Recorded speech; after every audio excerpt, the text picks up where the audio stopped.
नमस्कार दोस्तों, स्वागत है आपका मेरे इस यूट्यूब चैनल पे जिसका नाम है उत्कृष्ट त्रिपाठी।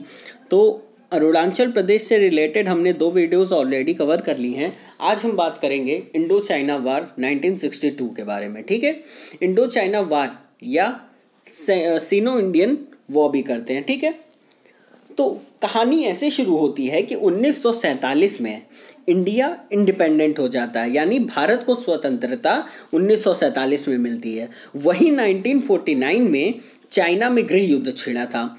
चाइना में 2 पार्टी थी। ठीक है, दो लोग थे, ऐसा समझ लीजिए। 2 लोग थे, एक कम्युनिस्ट थे, एक नेशनलिस्ट थे। नेशनलिस्टों ने क्या किया कि ताइवान में अपनी सरकार बनाई, वहीं कम्युनिस्ट ने चाइना में अपनी सरकार बनाई। पीपुल्स रिपब्लिक ऑफ चाइना स्थापित हो गया। ठीक है, कम्युनिस्टों ने पीपुल्स रिपब्लिक ऑफ चाइना को स्थापित किया चीन में। ठीक है, और जो नेशनलिस्ट थे उन्होंने ताइवान में अपनी सरकार बनाई। तो अब क्या था कि पहले ऐसा था कि इंडिया और चाइना के जो रिलेशंस थे वो आपस में काफ़ी अच्छे थे। ठीक है, और इतना ही नहीं, जवाहरलाल नेहरू ने चीन की मदद की यूनाइटेड नेशंस में इंटर करने के लिए। इसके अलावा जो इंडिया को वीटो पावर मिल रही थी उसे भी नेहरू जी ने दे दिया चाइना को। तो सोचिए कितने अच्छे रिलेशन थे शुरुआत में चाइना और इंडिया के। ठीक है, पूरी लड़ाई जो होती है इन लोग की वो तिब्बत, ठीक है, अक्साई चीन और अरुणाचल प्रदेश, जिसको नेफा के नाम से जाना जाता था, उसको लेके पूरी जो लड़ाई है वो हुई। ठीक है, आइए आगे देखते हैं। तो ये देखिए, ये मैप है, ये है तिब्बत। ठीक है, और ये चाइना का पार्ट। अब चाइना क्या कहता है? चाइना कहता है कि तिब्बत पे हिस्टोरिकल जो उसका बैकग्राउंड देखा जाए तो तिब्बत पे चाइना के ही जो राजाओं थे उनका अधिकार था तिब्बत पे, और वहाँ की कल्चर भी चाइना से मिलती जुलती है। इसलिए तिब्बत जो है वो चाइना का ही हिस्सा है। इसलिए तो क्या हुआ कि चाइना ने तिब्बत पे आक्रमण करके तिब्बत को अपने में मिला लिया। लेकिन तिब्बत के लोग ऐसा नहीं चाहते थे।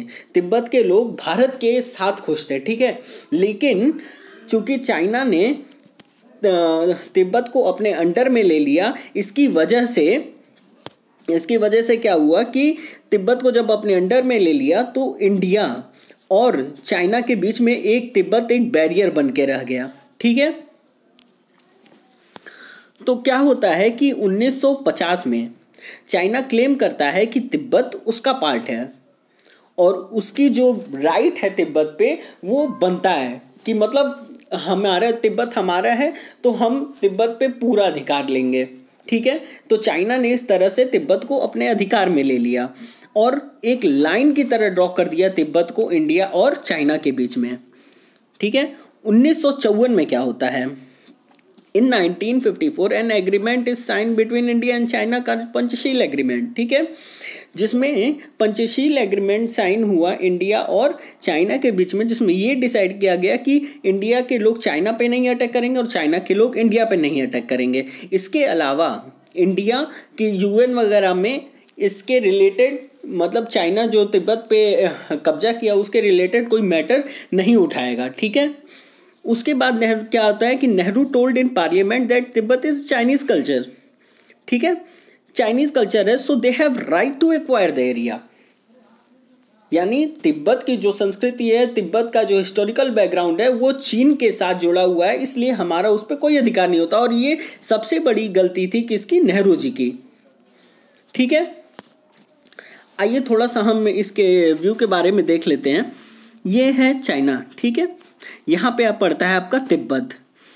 ये देखिए, ये अक्साई चीन है, ये अक्साई चीन, और यहाँ पे अरुणाचल प्रदेश, ये है मैकमोहन लाइन।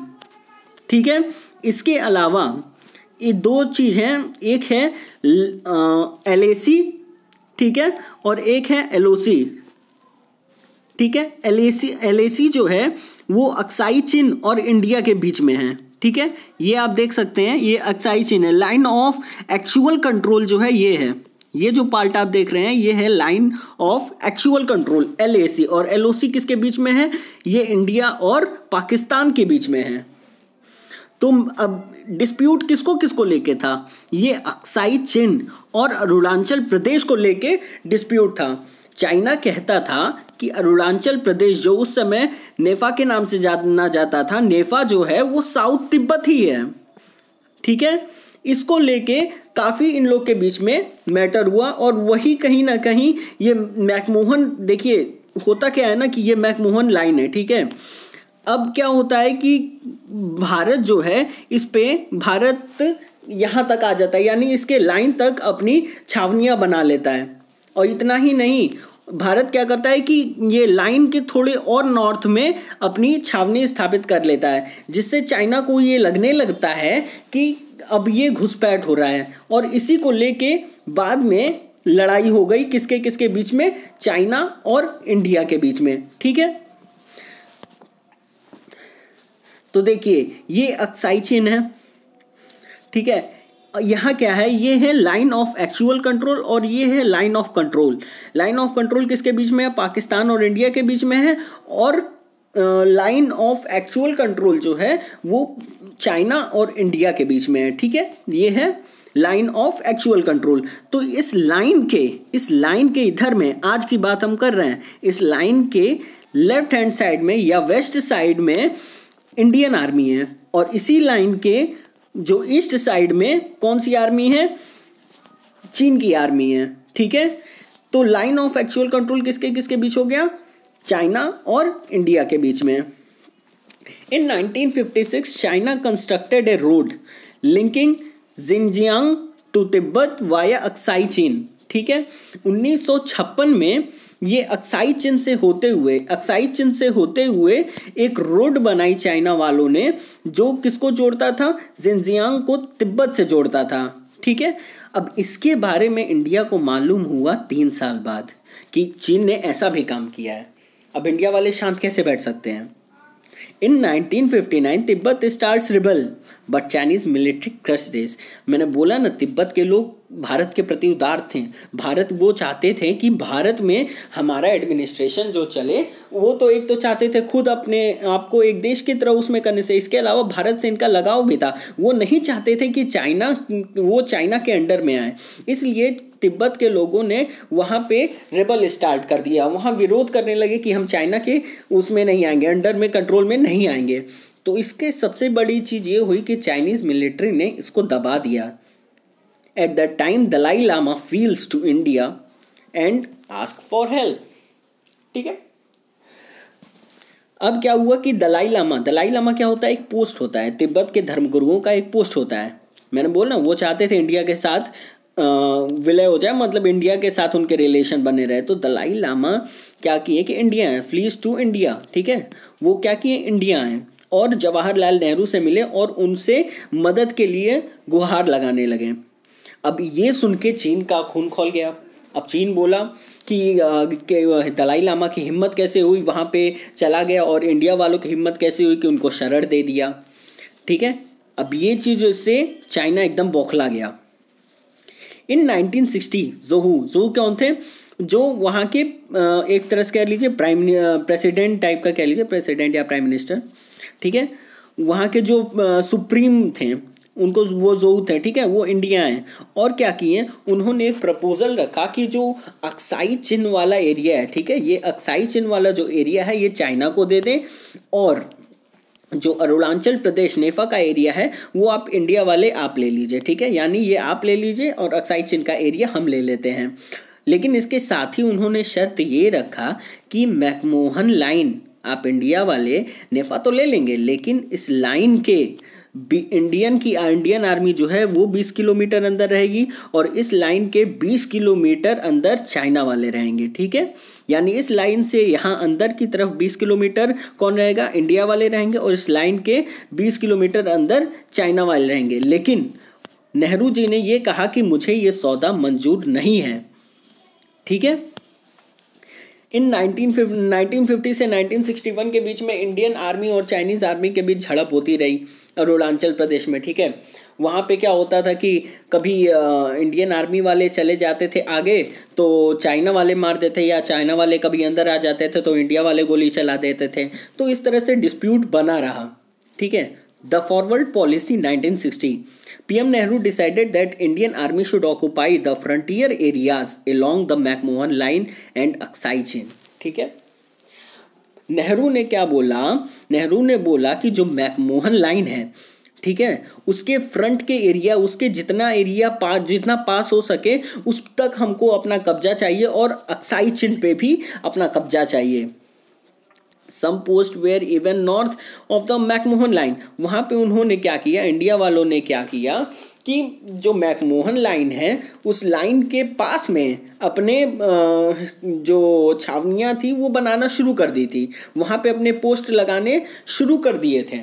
ठीक है, इतना ही नहीं, जो मैकमोहन लाइन के नॉर्थ तक, ये मान लीजिए कि मैकमोहन लाइन है तो इस लाइन के थोड़े और नॉर्थ तक इंडिया वालों ने अपने जो छावनियाँ थी उसको बनाना शुरू कर दिया था। ठीक है, तो अब इसको देख के चाइना वाले बौखला गए कि ये लोग करते करते तो अंदर घुस जाएंगे और पूरे नेफा पे अपना स्थापत्य जमा लेंगे। तो इससे क्या हुआ कि चाइना वाले गुस्सा गए और यही कारण बना 1962 के वार का।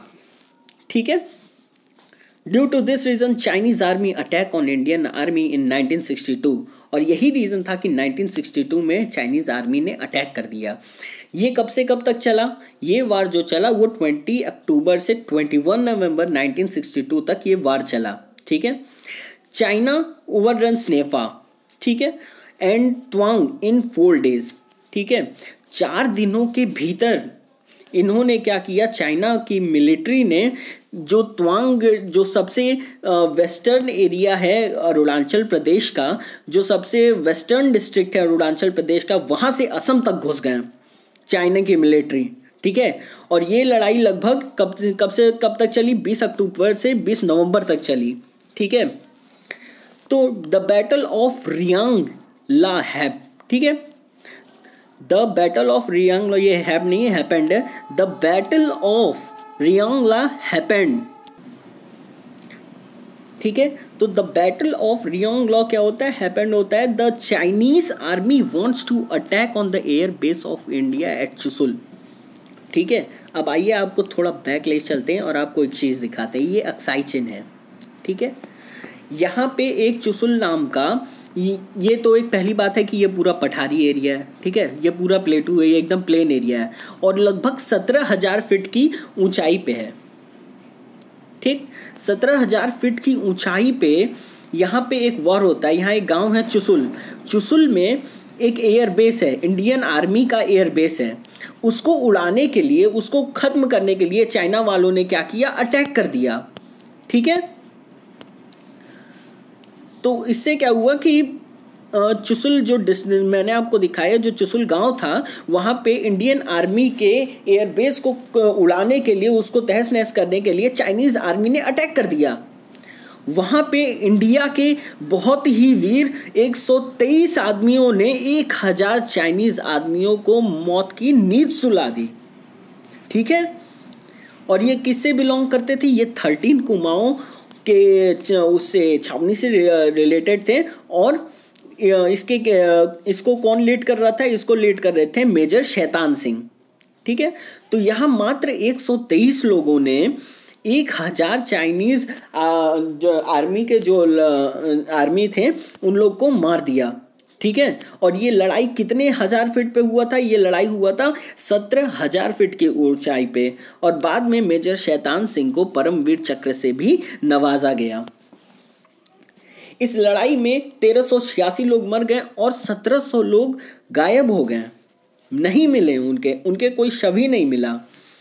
Finally NEFA comes under India and Aksai चीन अंडर चाइना। इस लड़ाई के बाद नेफा जो अरुणाचल प्रदेश है वो इंडिया के कब्जे में आया और अक्साई चीन चाइना के कब्जे में आ गया। और अभी भी अक्साई चीन पे चाइना की आर्मी है और जो LAC है, लाइन ऑफ एक्चुअल कंट्रोल है, उसके लेफ्ट हैंड साइड में इंडियन आर्मी है। ठीक, Chinese army is on the east side of LAC and Indian army is on the west side of LAC. UK, USA और USSR ने India की help करने के लिए मदद की, लेकिन उस समय तक लड़ाई समाप्त हो चुकी थी। और आपको विश्वास नहीं होगा, इस लड़ाई में जो इंडियन मिलिट्री के जो एयरप्लेन्स थे उसको, एयरक्राफ्ट को यूज़ ही नहीं किया गया। और इसके सबसे बड़े जिम्मेदार थे उस समय पीएम नेहरू। उन्होंने सोचा कि अगर हम अपना प्लेन भेज देंगे तो चाइना वाले अपने प्लेन से हमारे शहरों पे बम गिराना चालू कर देंगे। और शायद ये इनका सोचना गलत था। अगर उस समय अगर इन्होंने एयरप्लेन्स का अपना यूज़ किया होता तो शायद वो लड़ाई आज हम जीत जाते हैं। इसका परिणाम यह हुआ कि जवाहरलाल नेहरू की जो प्रेस्टीज थी वो गिर गई, उनकी आलोचना होने लगी। लेकिन इसके बाद इसका जो सबसे अच्छा चीज़ ये हुआ कि अब इंडिया को समझ में आ गया था कि आगे अब लड़ाई होगा तो हमें अपने हथियार पहले से सही रखने पड़ेंगे, पहले से हम अच्छे अच्छे हथियार रखें, अपनी एयर मिलिट्री को और स्ट्रॉन्ग करें। ये सारी चीज़ें इस लड़ाई के परिणाम थी। इसके बाद इंडिया ने अपनी आर्मी को बहुत मजबूत कर लिया। So thank you. अगर ये वीडियो अच्छा लगा होगा please like share and subscribe this video. अगर आपको थोड़ा बहुत भी नॉलेज मेरे से मिल जा रहा है तो इससे खुशी की बात मेरे लिए नहीं हो सकती। ठीक है, मैं जो पढ़ता हूँ वो चीज़ आपके साथ शेयर कर देता हूँ। तो यहाँ तक आज हमने इंडो चाइना वार तक हमने पढ़ लिया। अब आगे हम अरुणाचल प्रदेश के बारे में, जो उस पर कहाँ कहाँ ट्राइब्स रहती हैं, कौन सी भाषाएं बोली जाती है, कौन से नेशनल पार्क हैं, ये सारी चीज़ों का अध्ययन करेंगे। तो अगले ये चौथे पार्ट में आपके पास मिल जाएगा। तो बहुत बहुत धन्यवाद आपका।